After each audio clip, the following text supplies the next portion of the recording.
दोस्तों, आपके द्वारा किए गए अच्छे कर्मों का फल आपको कभी न कभी किसी न किसी रूप में मिल ही जाता है। आइए समझते हैं इस छोटी सी कहानी के माध्यम से। तो चलिए कहानी को शुरू करते हैं। एक समय की बात है, किसी गांव में एक गरीब आदमी रहता था। वह आसपास ही मजदूरी करता था। उसका एक लड़का था। उनके परिवार की आर्थिक हालत अच्छी नहीं थी। इस बात से लड़का परेशान रहता था। उसके स्कूल की फीस भी जमा नहीं हो पा रही थी। तो लड़के ने सोचा कि कुछ किया जाए जिससे परिवार के हालात अच्छे हो सके। लड़के के मन में एक विचार आया कि रोजमर्रा की कुछ जरूरी चीजों को वह आसपास के गांव में घर घर जाकर बेचेगा। लड़का स्कूल से आने के बाद रोज घर घर जाकर सामान बेचता, जिससे वह अपने स्कूल की फीस जमा करता और जो पैसे बचते उनसे वह अपने परिवार की जरूरतों को पूरा करता। एक दिन वह लड़का किसी गांव में सामान बेचने गया। गर्मियों के दिन थे, उसे भूख भी लगी थी। लड़के ने सोचा कि अब की बार अगर कोई सामान खरीदेगा तो उससे मैं पैसों की जगह खाने के लिए कुछ रोटी मांग लूंगा। यही सोचकर लड़का एक घर के दरवाजे पर गया। उस घर में से एक लड़की निकल कर आई। लड़का उस लड़की को देखकर चौंक गया और लड़की ने सोचा शायद कोई परेशान व्यक्ति है और कुछ मांगने के लिए आया है। लड़की ये समझ चुकी थी कि यह व्यक्ति भूखा है, तो लड़की घर के अंदर गई और रसोई में से 2 रोटी लाकर लड़के को दे दी। लड़के ने रोटी खाई और पानी पिया और लड़की से बोला कि मेरे पास कुछ सामान है, इन्हें तुम ले लो, ये तुम्हारे घर में काम आ जाएंगे।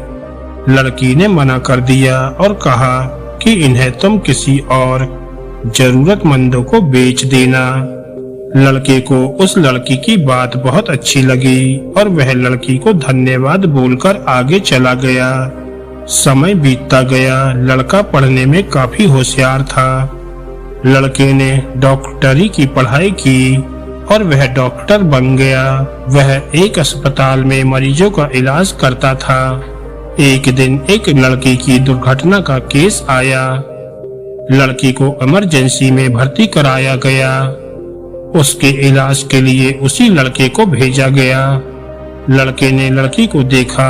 वह समझ गया कि ये तो वही लड़की है जिसने मुझे 2 रोटी खिलाई थी।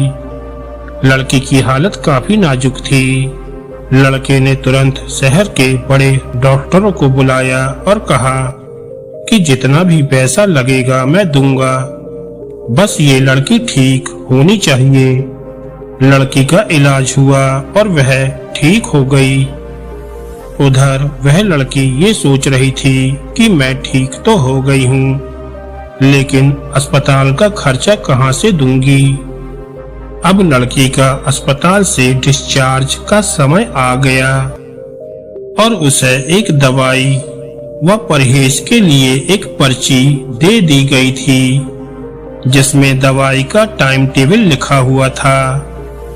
और उस परहेज की पर्ची के साथ एक पर्ची और भी थी, जिसमें ये लिखा हुआ था कि आपको अस्पताल के खर्चे का एक भी रुपया देने की जरूरत नहीं है, क्योंकि आपने इससे भी ज्यादा 2 रोटी के रूप में पहले ही भुगतान कर दिया था।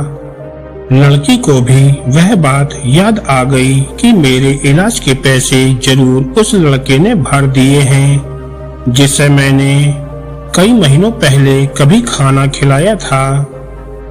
दोस्तों, इस कहानी से हमें ये सीखने को मिलता है कि हमें जरूरतमंदों की हमेशा मदद करनी चाहिए।